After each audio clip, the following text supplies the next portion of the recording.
አራዳ ቅዳሜ እንደቀጠለ ነው። አራዳ ዜና ላይ ደርሰናል። እነዚህ በሳምንቱ የተሰሙ እውነተኛ ዜናዎችን ከቀልድ ጋር አዋስተን የምናቀርብላችሁ እኔና አሁን በየነ እኔም ማዝመራው ሙሉ ሰው በጋራ በመሆን ነው። ሰክሮ በታንክ ከተማዋን ያወከው ግለሰብ በቁጥጥር ስር ዋለ። ሲጀመር በግለሰብ ደረጃ ታንክ ከየት መጣ? ታንክ ይዞ ሰክሮ ከተማዋን ሲያውክ ነበር ነው የሚባለው። እንግዲህ ያው በፖላንድ ማዕከላዊ ግዛት በምትገኘው በፓይንችኖ ከተማ አንድ የ40 ዓመት ግለሰብ በከፍተኛ ስካር ውስጥ ሆኖ 36 ቶን የሚመዝን የጦር ታንክ በከተማዋ ጎዳናዎች ላይ ሲያሽከረክር ተገኝቶ በቁጥጥር ስር ውሏል ነው የተባለው። እንግዲህ ሆድ ያባውን ታንክ ያወጣዋል አድርጎታል ተረፈ። እውነት አሁን ሴት የላከው ጅብ አይፈራም ይባላልና ምናልባት ተልኮ ይሆን? ልክ ነው እኮ ብቻዬን ቤት ትመጣ ይሆን አለችው። በሄደበትና በታንክ በጣም ከፍተኛ ጉዳት ነው የሚያደርሰው በሴት የተነሳ የመጣ ሰው ደግሞ ያላቀ ምናልባት ስላልደረስክ አንተ ማታውቀው ነገር አለ ብለህ ነው አንተ ዝም ብለን እናሳልፍ እንጂ በሚለው ታንኩ ተመቸኝ።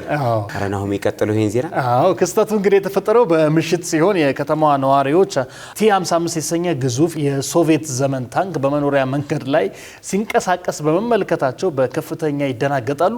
ለፖሊስም ጥቆማ ሰጥተዋል ነው የተባለው። ያው ፖሊስም በስፍራው ላይ ሲደርስ አሽከርካሪው በስካር መንፈስ ታንኩን መንገድ ላይ አቁሞ ተገኝተዋል። ውጪ ማማሪኝ የወርስ ታንክ ላይ ተደግፌ ቆሜያለሁ ብራን ያለበት በእውነት እንዴት ሰጡት? ትልቁ ጥያቄ ይሄ ነው። እንዴት ታንኩን አገኘ ነው? እንደ ፖሊስ ሪፖርት ከሆነ ግለሰቡ ታንኩን በጭነት መኪና የማጓጓዝ ኃላፊነት የነበረበት ሾፌር ነው። ገባ በሎቤድ ምናምን ጭኖ የሚሄዱ አሉ አይደል? እንደዛ ነው አወረደው። ሆኖም በቃ የታንኩን የጫነው መኪና በመበላሸቱ ጥገና መጠበቅ ሰልችቶት በመሆኑ ታንኩን በቀጥታ አስነስቶ በቃ ከተማዋ ማል መንዳት ጀመረ። አይነብሮ ጀግና ነው። በቃ እኔ አድንቄዋለሁ እኮ በቃ ዋናው ተበላሸ በታንኩ አልሄድም እንዴ ብሎ መንዳት። ግን አሁን መኪና የሚነዳ ኖርማል መኪና የሚነዳ ሰው ታንክ መንዳት ይችላል ማለት? ትልቁ ጥያቄ ሆኖ አየህ ሁለገብ ሹፌር ነው ማለት ነው። ይሄ ሰውዬ ታለንትድ ማይነዳው ነገር የለም። ታለንትድ አሁን እኔ ትልቁ ጥያቄ እንግዲህ በቁጥጥር ስር ውሏል። አሁን ይሄ ሰውዬ ሲቀጣ ጠጥቶ በማሽከርከር ነው ወይስ ጠጥቶ በማሸበር የሚለው ትልቅ ጉዳይ ይመስላል። ከማሸበርም በላይ ነው እንጂ አሸበር በላይ ያው ምንም እንኳን በሰው ሆነ በንብረት ላይ የደረሰ ጉዳት ባይኖርም ግለሰቡ ለሕዝብ ደህንነት ስጋት የሚፈጥር አደገኛ ሁኔታን በመፍጠርና በስካር በማሽከርከር ክስ ተመስርቶበታል። ያው ጥፋተኛ ሆኖ ከተገኘ እንግዲህ እስከ 8 ዓመት የሚደርስ ጽኑ እስራት ሊጠብቀው ይችላል። አንዳንድ ግን የህግ ቃላት ግን ይገርሙኛል ናሆሜ። እንዴት ጥፋተኛ ሆኖ ከተገኘ ማለት ምን ማለት ነው? ገና ተጠርጣሪ ነው ይሄ ሰውዬ። ፍርድ ቤት ካልወሰነ ፍርድ ቤት እኮ ነህ ካላለ እጅ ከፍንጅ ብትያዝም ተጠርጣሪ ነው የምትባለው። ያው ታንኩ እንግዲህ በማግስቱ ጠዋት በልዩ ባለሙያዎች ተነርቶ ወደ መከላከያ ይዞታ እንዲዘዋወር ተደርጓል። ያው ከነዱ አይቀር እንግዲህ እንደዚህ ነው። አሁን ምን መሰለህ ሲወስዱት ራሱ ጠዋት ሌሎች ባለሙያዎች ተጠብቀዋል። ለታንኩ ሰውዬው ሰክሮ እኮ ማይቻል ነገር ነው ያደረገው። ገብቷል። አዟዙሮታል ማለት ነው ከተማ ውስጥ በትክክል። ያው እኔ ከረዳ አይቀር እንዲያደርሰው ቢያደርጉትም ጥሩ ነበር። ብቻ አድርስና እናወራለን ምናምን ቢሉት በዛው አላስፈላጊ ነገር ነው ያደረገው። ያው በታንክ አካባቢን ረበሸ ተብሎ ዘብጥያ ወርዷል። በእውነት ስትጠጡ መጠን አትለፉ። ደስታ ይገኛል ብላችሁ መጠን አትለፉ። ታንክ ትነዳላችሁ። ታንክ ደስ ይላል። ወደ ቀጣይ ዜና ስናልፍ በስህተት የገባለትን 1.5 ቢሊዮን ናይራ የተጠቀመው ግለሰብ የፍርድ ቤት ውሳኔ ያገኘ። በስህተት ገብቶል አለለት ሜሴጅ ልክ ስትገባ አንተ ሜሴጅ ላይ 1.8 ቢሊዮን ብር ብታይ ምንም ተሰማ ምንም ጸጥ ጆሮ ዳባ ልበስ አላቃችሁ። በባንክ ስህተት ወደ አካውንቱ የገባለትን ከፍተኛ መጠን ያለው ገንዘብ በመጠቀሙ የአንድ ጀንበር ቢሊዮነር ለመሆን አልሞ የነበረው ኦጆ ኤጎሳ ኪንግስሊ የተባለ ሰው በሌጎስ ፌደራል ከፍተኛ ፍርድ ቤት የእስራት ቅጣት ተፈርዶበታል። ታሪኩ የጀመረው በባንክ ቴክኒክ ስህተት ምክንያት የኪንግስሊ የባንክ ሂሳብ ባልተጠበቀ ሁኔታ በ1.5 ቢሊዮን ናይራ ሲያብጥ ተስተውሎ ነው። እንግዲህ ኪንግስሊ ይህንን ለባንኩ ሪፖርት ከማድረግ ይልቅ ገንዘቡን እንደ ግል ስጦታ በመቁጠር መጠቀም ጀምሯል። ከዛ የፍርድ ቤት ሰነዶች እንደሚያሳዩት ግለሰቡ ገንዘቡን በፍጥነት ወደ ተለያዩ ቦታዎች ማዘዋወርና ወጪ ማድረግ ጀምሮ ነበር። ባንኩ ግን ያው እንግዲህ ስተቱን አውቆ ባለስልጣናት ጣልቃ እስኪገቡ ድረስ ከፍተኛ መጠን ያለው ገንዘብ ከሂሳቡ ወጥቶ እንደነበር አረጋግጧል። በባንክ ስተት የሱ የቢሊየነር ሆነ ማለት ነው። ቢሊየነር ሆነ። እኛ ጋር ተሳሳቱ እንጂ ተሳሳቱ አንዳንዴ ተሳሳቱ።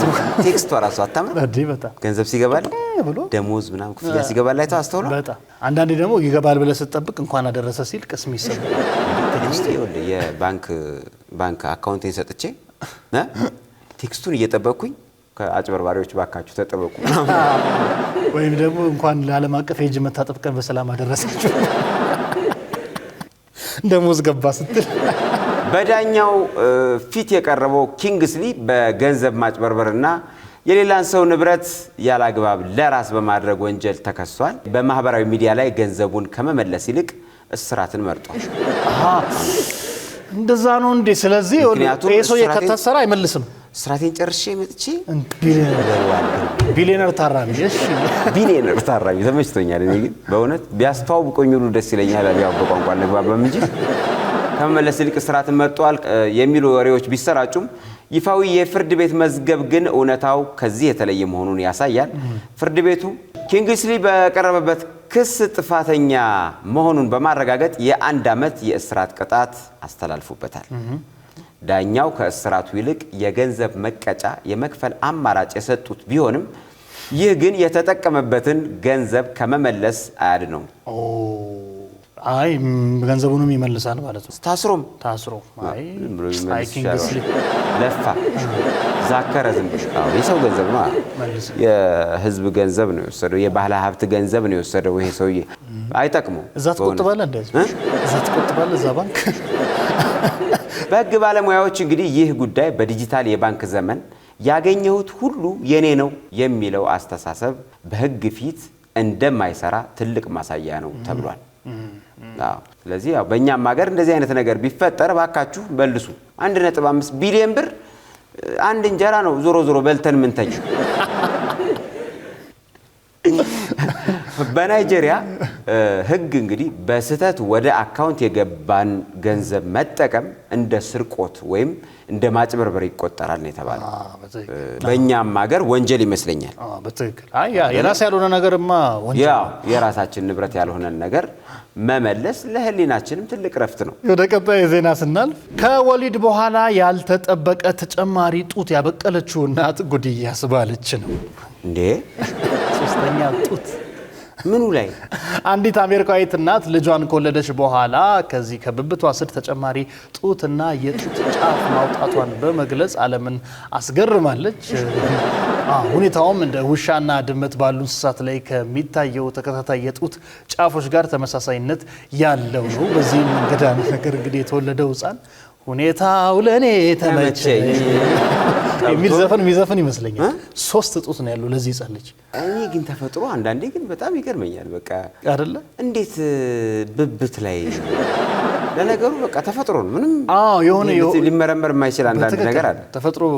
ተፈጥሮ ካለች አለች ነው። እኔ ደግሞ መሀል ላይ ነበር የጠበቅኩት። ማለት አሁን እጅን እንደዚህ ለማድረግ አሁን እንዴት ይመቻል? ጡቱ ሲያኮርስ ማለት ጡት ወተት ሲይዝ ኦኬ ሲሞላ እንዲሁን አልቴር ነው ስታጠባ እንዲሁ። ይህ ክስተት እንግዲህ በሳይንሳዊው ዓለም የሚታወቅ ሲሆን የሰው ልጅ ጽንስ በማህፀን ውስጥ እያለ የሚኖረው የወተት መስመር ሳይጠፋ ሲቀር የሚከሰት ነው ይላል ሳይንሱ። ምንም እንኳን ይህ መስመር በጽንስ እድገት ወቅት መጥፋት ቢገባውም ያው በአንዳንድ ሰዎች ላይ ግን ሳይጠፋ በመቆየትና ከወሊድ በኋላ በሚከሰት የሆርሞን ለውጥ ምክንያቶች ሊያብጥና ወተት ሊያመነጭ ይችላል ነው የሚለው። አየህ ሳይንሱ መልስ አለው። አረ ሳይንስ ሳይበቅል አይናገርም እንዴ? ከበቀለ በኋላ ነው እንዴ? ብብት ላይ ሳይበቅል እንደዚህ አይነት ነገር ሊከሰት ይችላል። ጀርባችን ላይ ጡት ልናበቅል ይችላል ብብታችን ላይ ብሎ ሳይፈጠር ነው እንጂ መናገር ያለበት ሳይንስ። ከሆነ በኋላ እኛም እንናገራለን። ጅብ ከሄደ አሉ። ይህ ሁኔታ እንግዲህ አደገኛ እንዳልሆነ ቢገለጽም ለብዙዎች ግን አዲስና አስገራሚ መረጃ ሆኖ አልፏል። የወተት ወጪ አያሳስብም በዚህ ቤት። ለህፃኑ ማለት ነው በስስት እና ለማን ተፈጥሮ ሁሉ ጊዜ አስገራሚ ነገሮችን ታሳየናለች። አራዳ ዜና የሳምንቱ ይህንን ይመስሉ ነበሩ። ፍቅርና ሰላም ለሀገራችን፣ ተድላና ደስታ ለህዝባችን ይሁን። አራዳ ቅዳሜ ይቀጥላል።